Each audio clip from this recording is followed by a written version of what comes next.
আমাদের বাড়ির আশেপাশে দুটো পালং শাক হয়েছিল, সেগুলোকে তুলে নিয়েছি। তো একটু বেসন বেঁচে গেছে, ওখান দিয়ে একটুখানি বড়া করে নেব।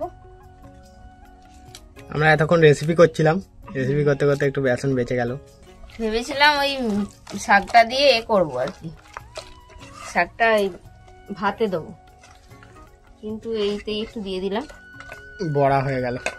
কাঁচা লঙ্কা ও ফাটিয়ে দিয়ে দিচ্ছে।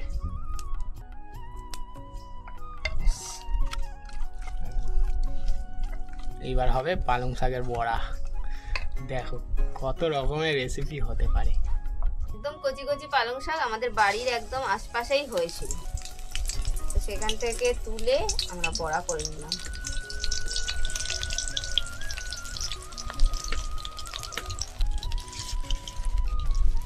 তাহলে আজ হলো পালং শাকের বড়া, আর সঙ্গে আছে ফেনা ভাত।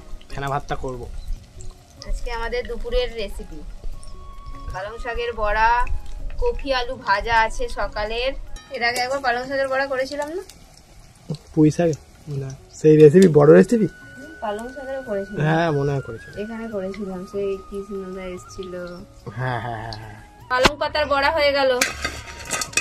ও হেভি দেখতে হচ্ছে। আর ওদিকে চাল ডাল দেখিয়ে দাও। এই যে চাল ডাল, এবার আমি এটাকে ঠিক করব, ধুয়ে টুয়ে। আমি ওই ছেলি ওগুলো। আজ আমাদের কড়াই ভাত হবে, তো কড়াই ভাতের জন্য কড়াইতে দিয়ে দিল জল। তার সঙ্গে হবে আলু আর কচু ভাতে। ও এইরকম ভাবে করতে হয়, হুড়ুর করে দিয়ে দিতে হবে। কড়াইটা ভালো করে জ্বালাও, নুনটা জ্বলছে না। চাল ডাল দিয়ে দিই, চাল ডাল মানে আমরা ডাল ছড়িয়ে ভাত করবো আজকে। ডাল ছড়িয়ে ভাত কারা খায়? গরিব মানুষরা খায়। গরিবই তো, আমাদের ঘরটা কেমন দেখছে না? হ্যাঁ না গো সত্যি। তোমরা বর্ণালী দিদিভাইকে বেশি করে সাবস্ক্রাইব করে দাও আর লাইক করে দাও, তাহলে বড় হয়ে যাবে। লোকেরা এটাই বলে, ও লাইকেই পয়সা, কিন্তু লাইকে কি পয়সা? এই করতে পারবো না। এখন হতে থাক, এটা যদি চাপা দেওয়া যায়। বাবা সেটিং। পালং শাকটা দিয়ে দিলাম, অল্প হয়ে গেছে, পালং শাকের বড়া করলাম। তো দেখো এরকম শাক তৈরি হয়ে গেল, আর আমাদের কড়াই ভাতও রেডি। এই দেখো, এই যে আলু কচু তুলে নিয়েছে। হ্যাঁ, এবার মাখবো।